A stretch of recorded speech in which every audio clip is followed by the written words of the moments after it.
Hello, I'm Len Nassman, and welcome to my video tutorial designed to introduce beginners to editing videos using Davinci Resolve. Now, this video tutorial very closely follows the step-by-step instructions found in the document here. Here's how to get the tutorial document. Open your favorite web browser, and in the address bar, type bvres.org.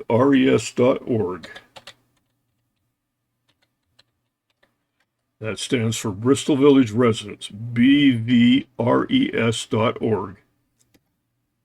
And that takes you to the Bristol Village homepage. There you select Sight and Sound. And in the Sight and Sound page, scroll down and click on the Booth Operating Manual. And there you select Editing using Davinci Resolve. And that will open a PDF file. The first step is to open Davinci Resolve. And as the program is opening, you'll see this loading information as it loads all the parts of the very complicated Davinci Resolve program.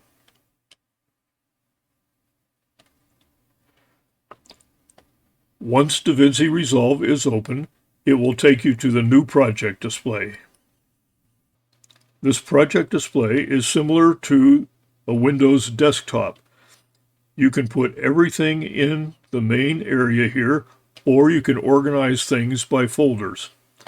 To create a folder, right-click, select New Folder, and then name the folder.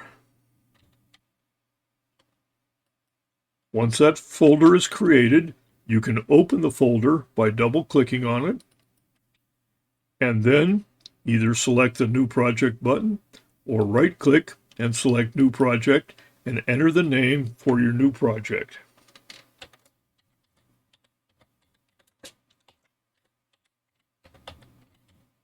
The first thing to do when Davinci Resolve opens is to reset the workspace.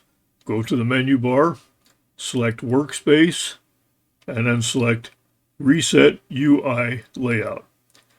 The reason for this is it's possible to change the appearance of the workspace. And when you start using Davinci Resolve, you would like to start with a basic default workspace. Also, it's more likely to look like the examples in this video. The Davinci workspace has a number of different workspace page options. We're going to be using the Edit Page option, so select that. And now, before we can add anything here, we should populate the media pool.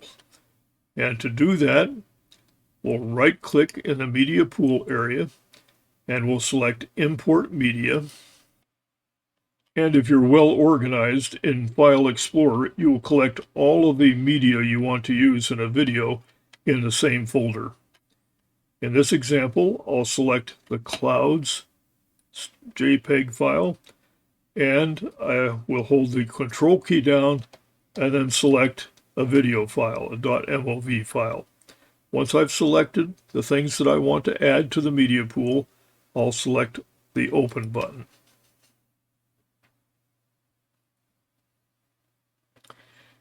And then you'll see the media pool options here.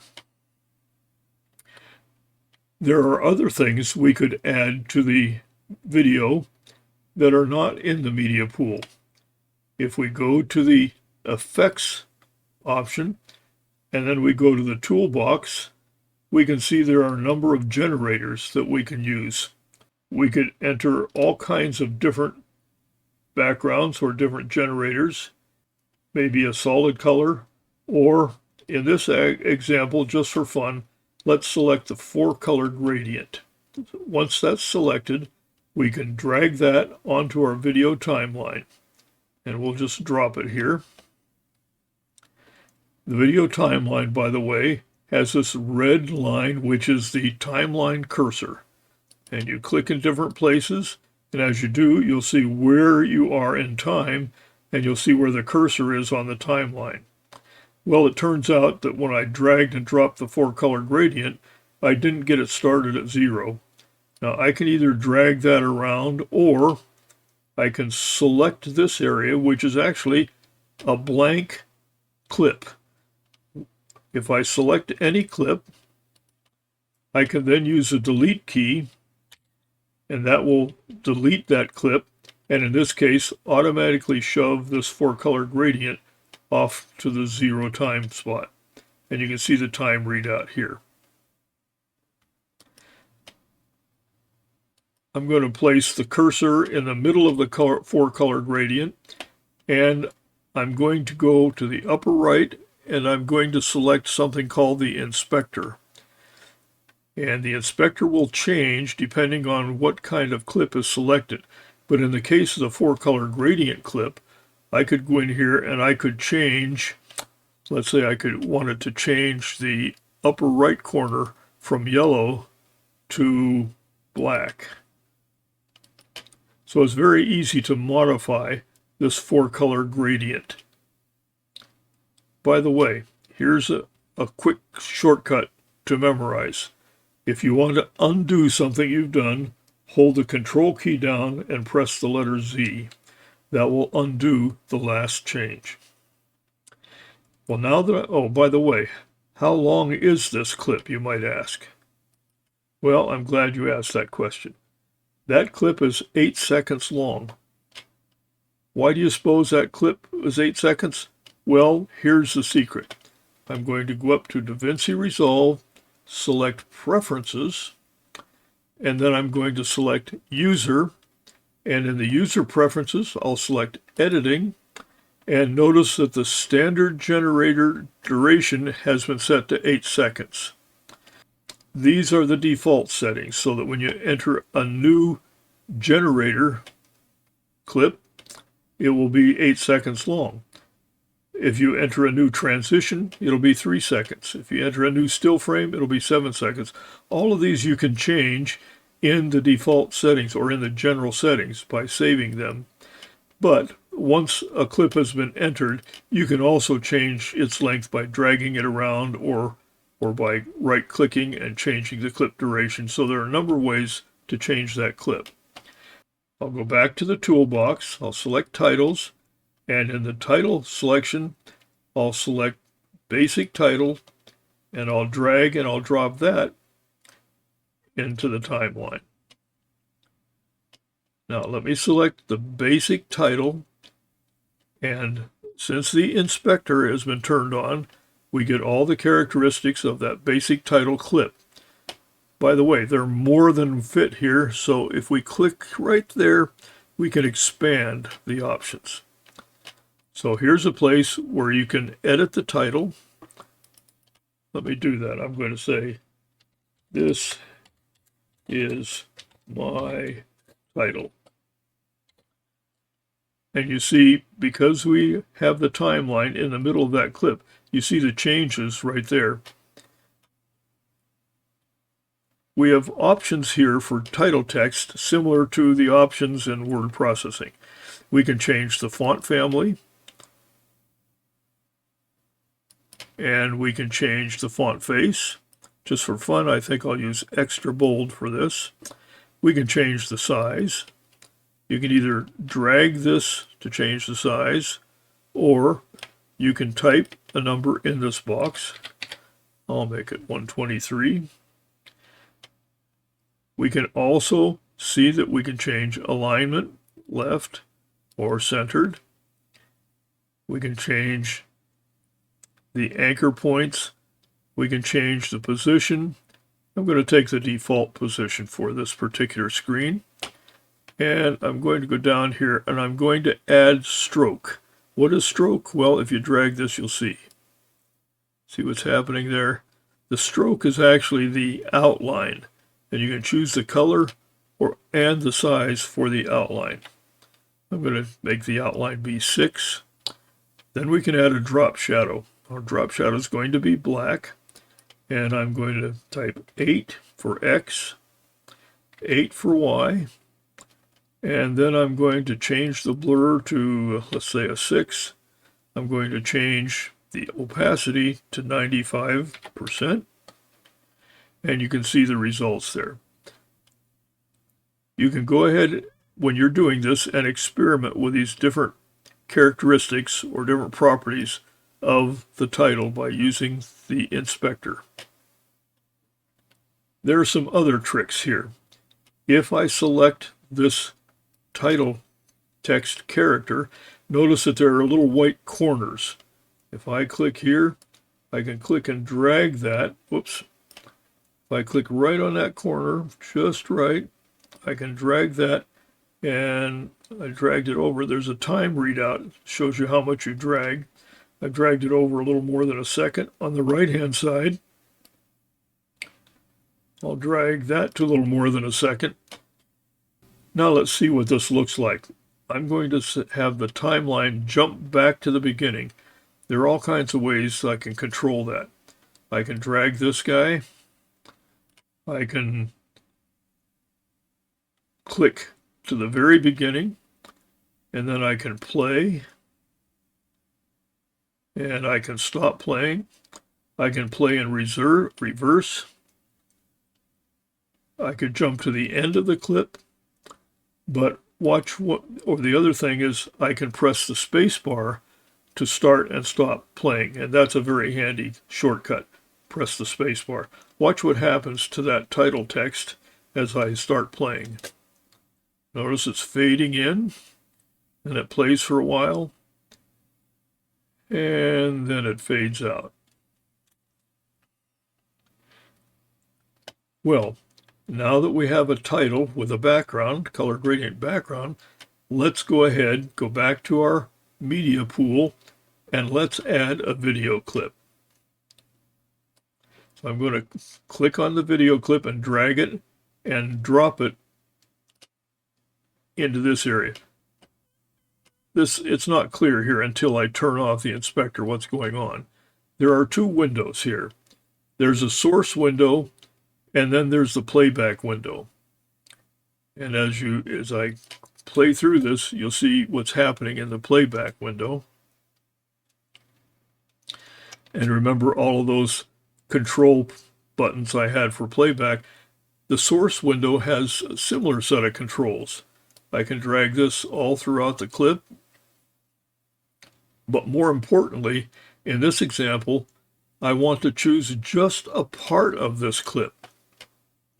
So I'm going to start it playing, and I'm watching that train coming there. I'm going to stop it right there.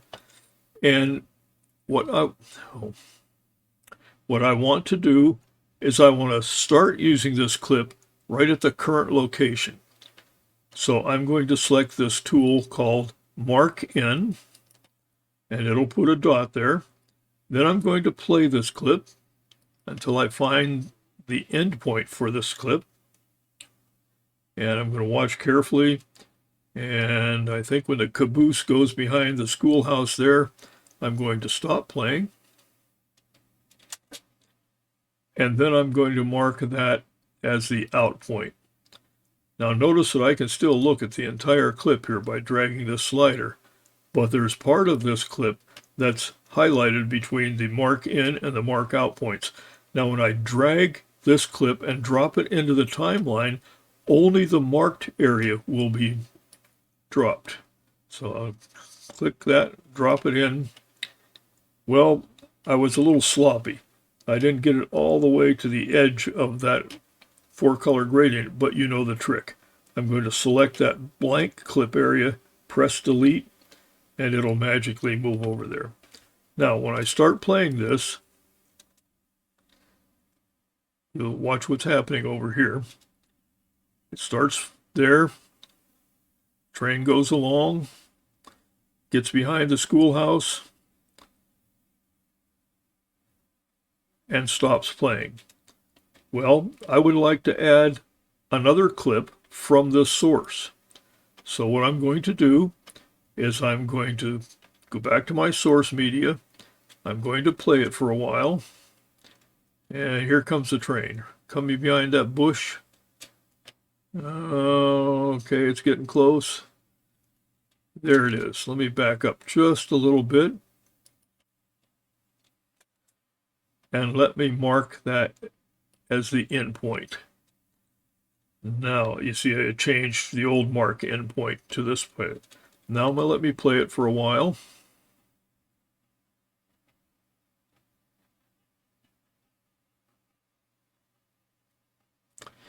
And when it gets to the place that I want to quit playing, maybe right about there, I will mark out.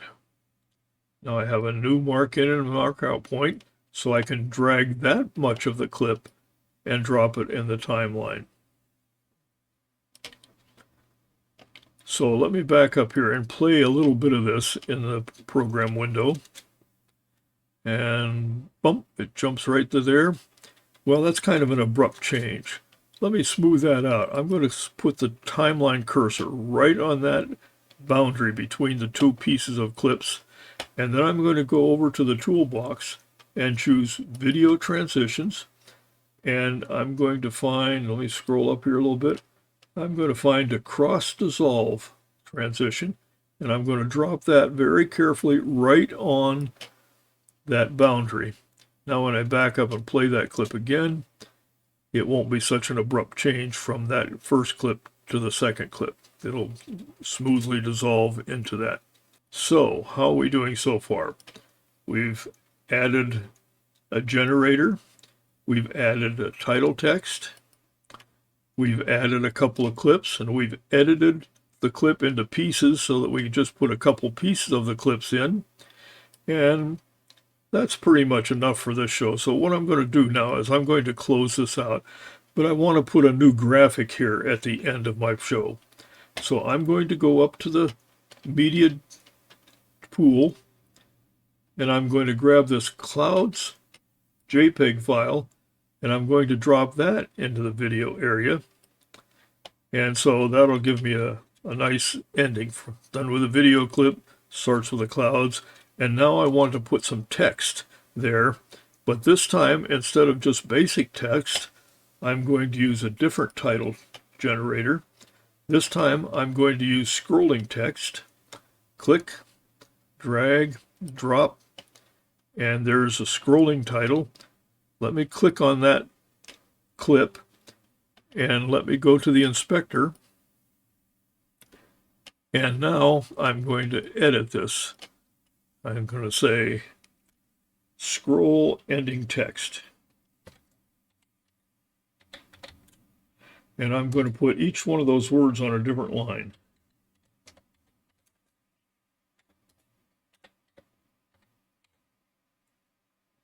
If I could spell right, it would be better. Scroll ending text. And once again, I can highlight this and I can change the font that I'm using. I've got all these kind of things. And I can change its color.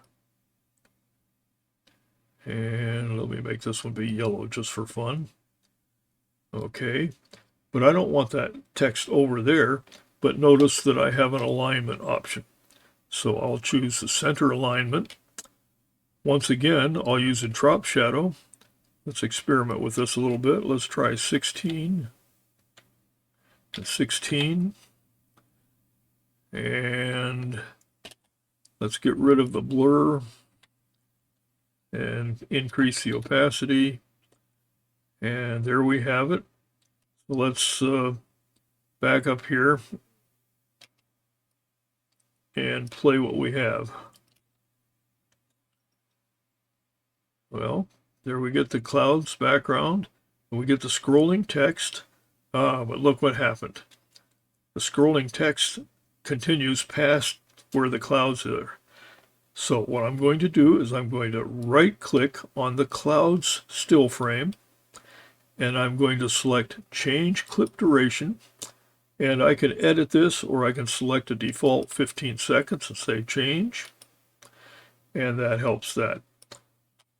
Let me turn off the inspector so I get a little better view here. Now I'm going to drag this scrolling text over a little bit and right-click on that and change the clip duration. Let's make this be, I don't know, what do you think? How about 12? Change. And now I'm going to go back to my clouds and I'm going to fade out.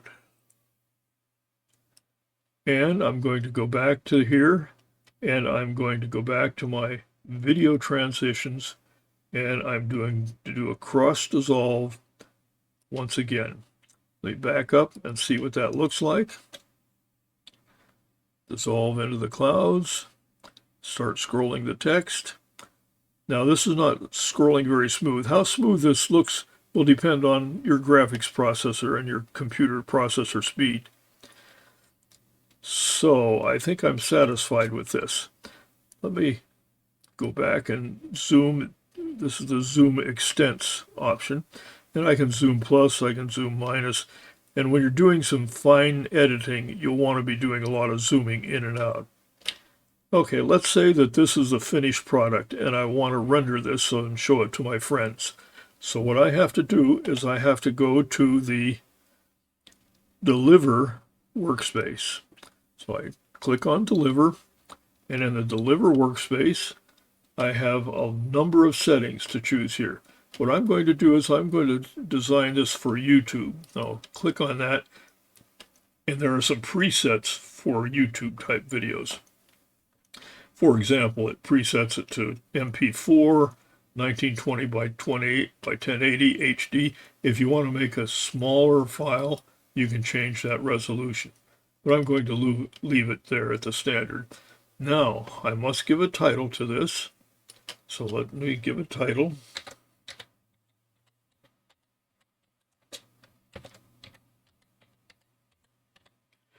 And now I have to tell it where to go. So I have to select Browse. And then in the File Destination dialog box, I'll choose the path and create a folder if I don't have one already. And once I've selected that folder and I've given it a name, I'll say Save. And now I've created a name for the file. I've created a destination for the file. Now I'm going to add this to the render queue. And that's over here.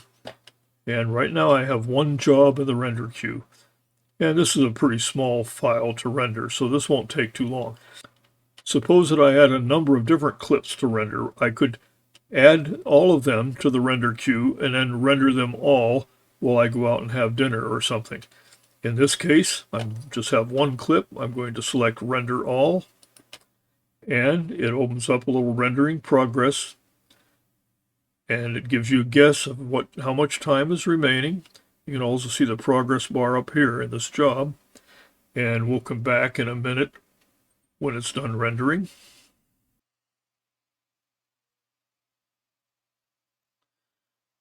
And once it's done rendering, the progress bar will disappear. However, the job box here in the render queue shows me the completed rendering time. Now I know where I put this, so I can go back and I can play that MP4 file in whatever video player I prefer.